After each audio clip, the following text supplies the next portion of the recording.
Perhatian buat para orang tua nih yang sering antar jemput anaknya sekolah. Cuma gara-gara telat menjemput anaknya sekolah 20 menit, seorang ibu harus merasakan kesedihan yang teramat dalam karena menemukan anaknya telah tewas terbungkus dalam kantong plastik. Penculikan anak bisa terjadi kapan saja dan di mana saja. Jangan sampai lengah karena penculikan anak bisa saja terjadi di sekitar Anda. Seperti kisah haru berikut ini ketika seorang anak diculik sepulang sekolah lalu dibunuh. Fatima Cecilia Aldrihet Anton hilang pada tanggal 11 Februari ketika sedang menunggu keluarganya saat selesai sekolah.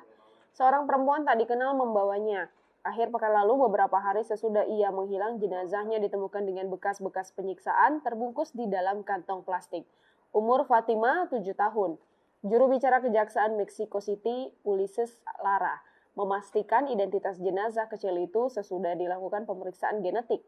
Kepolisian berhasil menangkap sepasang pria dan wanita tersangka penyiksaan dan pembunuhan ini setelah mendapat petunjuk dari warga. Menurut media setempat, Fatima menunggu 20 menit saat ibunya yang seharusnya menjemput terjebak kemacetan lalu lintas. Saat itulah ia dijemput seorang perempuan tak dikenal yang mengajaknya pergi.